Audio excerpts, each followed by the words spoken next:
militante de la causa de la iglesia. Ese es el actor que él analiza, ¿no? en su texto. Él comenta que al final de la década de los 30 y principios de la siguiente se estableció lo que se denomina el modus vivendi entre la iglesia y el Estado, ¿no? Esto es, él en resumen, el modus vivendi es el arreglo o la respuesta a una relación conflictiva que habían sostenido estos dos actores que él analiza. La obra intenta recrear también el mundo socio-religioso del laico. Este también es un aspecto que a mí me interesó mucho, ¿no? Este entorno, mundo socio-religioso, para así examinar las acciones sociales de la iglesia, ¿no? En cierta manera, esto deja entrever que Jorge Mario es parte de una especie de microanálisis, ¿no? Hacia un macroanálisis de las relaciones de los actores, ¿no? En este caso, ¿no? Pues parte precisamente del análisis del entorno socio-religioso del laico, ¿no? Específicamente trata de un grupo de jóvenes laicos o seglares, ¿no? Ya que, como sustenta la obra, siempre se construyen las representaciones dentro de las condiciones concretas e historias de los actores sociales, ¿no? Son los supuestos de los que él parte en esta obra. También en la obra se van a encontrar los proyectos políticos de los gobernadores de Sonora y de los presidentes de la República, ¿no? Hace especial énfasis en las acciones que llevaron a cabo Rodolfo Elías Calles, Ramón Yucupicio, el presidente Ávila Camacho. Es decir, en el libro se van a encontrar de manera analítica los proyectos políticos de estos actores y las interrelaciones, ¿no? que se dieron, ¿no? entre ellos. Bien. El otro cuestionamiento es quizás la cuestión de si la obra, el texto, analiza el discurso eclesiástico o de las organizaciones seglares. Es decir, si en el libro podemos identificar elementos de un análisis del discurso. Como se dijo ya en el anterior comentario, es un propósito expreso. Es un propósito expreso en uno de los apartados del libro el analizar precisamente el discurso de la iglesia, ¿verdad? Y claro que en todo el libro se pueden encontrar elementos de un análisis del discurso, del enfoque del discurso de que se parta. Obviamente en el libro se hace mención de los actores, ¿no? O de los participantes, de los principales actores políticos, de los principales participantes de las instituciones, ¿verdad? Se habla de los cristeros, de los sinarquistas, de la iglesia y el Estado, ¿no? De los católicos, ¿no?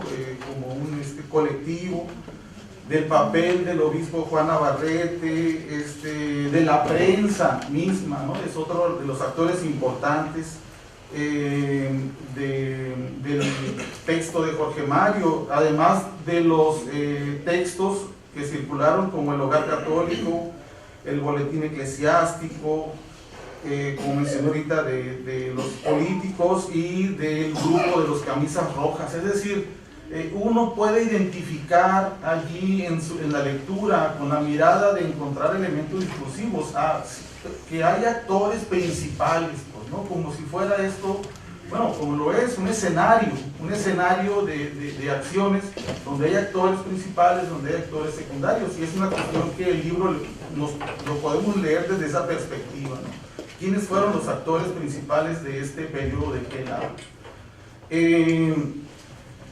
También, bueno, habla de muchas cuestiones que quizás todavía están aquí bastante actualizadas, por ejemplo, de la depuración del grupo de los profesores, por ejemplo, que seguían mucho el ideario de la iglesia, ¿no? Y que en cierto momento pues hubo una depuración de ellos, ¿no? Porque, por ejemplo, dice aquí, es una cita que hace Jorge Mario de Almada, dice que muchos maestros habían ingresado por medio de personajes influyentes, ¿no? Bueno, yo creo que eso sucedía solamente en aquella época, ¿no? Entonces, por eso es que dice que hubo una depuración de esos profesores, ¿no? Para contrarrestar precisamente la fuerza que estaba obteniendo la iglesia, ¿no? Además, también se puede reconocer en esto de los elementos del discurso un ámbito. Hay un ámbito en este texto, se recrea un ámbito pues, de los hechos históricos, y también se pueden reconocer como otro elemento de un análisis del discurso los propósitos de los diferentes actores, de los principales actores. La iglesia tenía un propósito o varios propósitos principales, ¿no? Y el Estado tenía otros propósitos, y aquí la cuestión es ver, y él así lo expone, que esos propósitos entran en conflicto, pero además de los propósitos, también se podría hablar de despropósitos. Es decir, que a veces la iglesia o el Estado aparentaban hacer algo, pero finalmente no lo hacían. Hay un entorno en el cual se identifican las acciones, los actos, y los actos de habla también, que es una cuestión que me gustaría también enfatizar. En el libro, bueno, van a encontrar allí acciones de tipo exilios, ¿no? De personalidades importantes, ¿no? Como por ejemplo el obispo Juan Navarrete, persecuciones también de los principales actores, también prácticas de actos de piedad, dice, ¿no? Y además, y rechazos frontales, ¿no? Rechazos frontales que hacían tanto el clero como el Estado hacia las acciones de uno y de otro, ¿no? Hay otro elemento discursivo que se puede encontrar ahí, son las maneras o el tono en el que se enuncian las cosas, ¿no? Por ejemplo, él menciona allí en su libro que en cierta forma la iglesia y el Estado a veces usaban ciertos tonos o tonalidades y maneras como para eufemizar los mensajes hacia otros. Eso se llaman tonos o maneras, y es muy claro que uno los puede encontrar en esta lectura, ¿no? Hay también lo que se le llama instrumentalidad en este libro, es decir, los discursos escritos, la instrumentalidad, los discursos orales, como lo mencionaba ahorita la maestra, de los grandes oradores de los grupos de jóvenes, pero sobre todo el discurso escrito, que es lo que él enfoca, ¿no? El periódico de Sursum, que es uno de lo que le podríamos llamar instrumentalidad o instrumentos como elementos del discurso. Evidentemente, otro de los aspectos del discurso que están aquí evidenciados son las normas implícitas, que precisamente las normas implícitas de las relaciones entre la iglesia y el Estado se hacen evidentes precisamente en los conflictos, ¿no? De hecho, los especialistas, sociólogos o los etnógrafos de la comunicación, ellos parten del supuesto de que las normas sociales se hacen evidentes principalmente cuando emergen los conflictos, ¿verdad? Los géneros comunicativos también, los géneros de comunicación también son muy importantes en este texto, y encontramos que hay varios textos que se usaron como medio de comunicación, donde hay géneros como el periódico, y donde más había diferentes secciones con finalidades distintas comunicativas, ¿no? También es una investigación historiográfica el texto de Jorge Mario, y es un análisis de contenido, ¿no? Él habla que es parte de un enfoque de la sociología de la religión, ¿no? Y hace una cita de Suárez, ¿no? Que es el marco que él utiliza. También voy a mencionar de nuevo que uno de los actores principales es la Acción Católica, la organización del brazo secular, que está en contra de doctrinas disolventes, como ya se mencionó, el liberalismo laizante, el comunismo, los efectos de la modernidad, el marxismo, el comunismo, es decir, tenía las acciones, estos grupos de la iglesia tenían muchos enemigos que vencer, ¿no? Bueno, ellos los anotaban como enemigos. También en esta búsqueda de elementos discursivos podemos hablar de, por ejemplo, dice él que la iglesia, hablando de la manera y el tono, hablé un poquito hace rato de él, dice que el discurso de la iglesia, el discurso escrito sobre todo, dice que tenía un lenguaje apocalíptico, ¿no?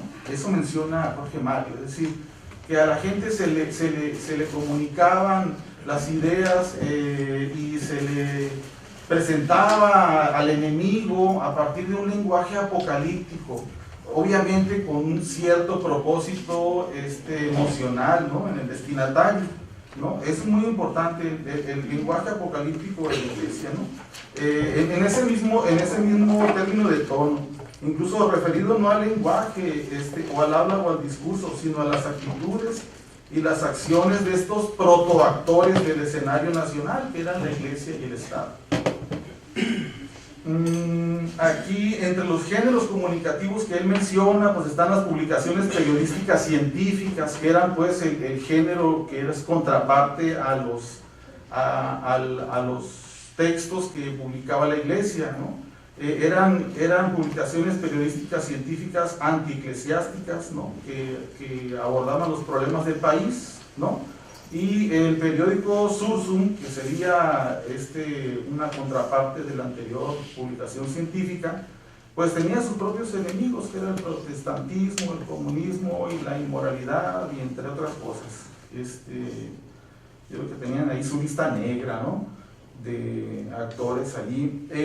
Por último, yo quiero comentar qué ofrece Sursum respecto a diferentes lecturas.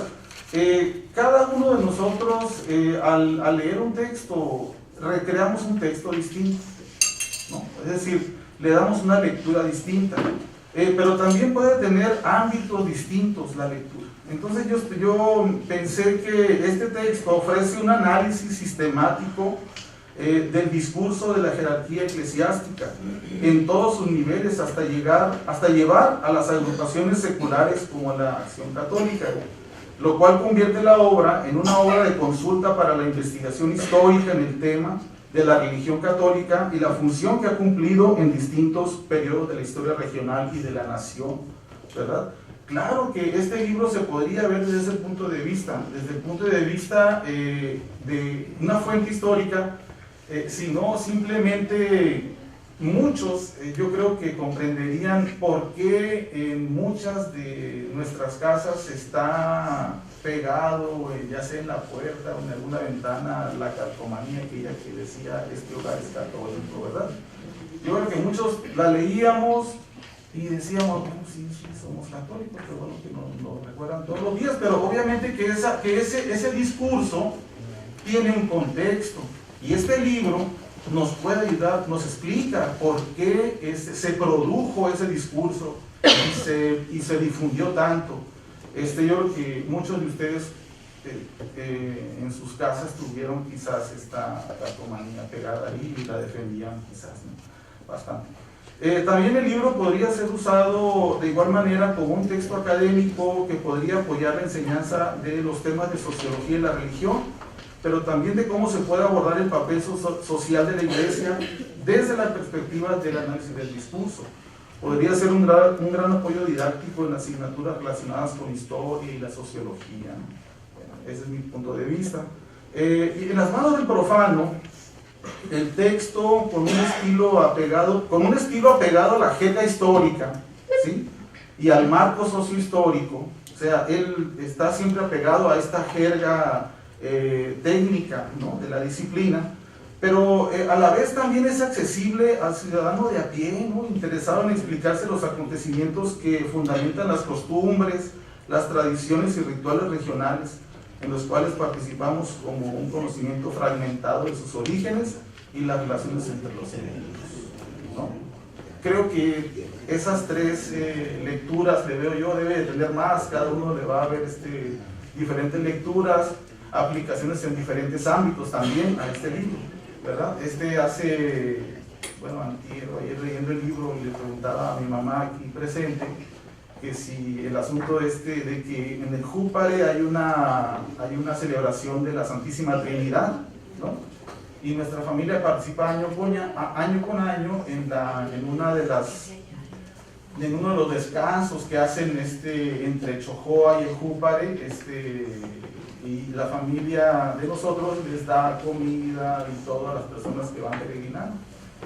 Pues también esa costumbre, esa tradición se puede explicar de esta manera.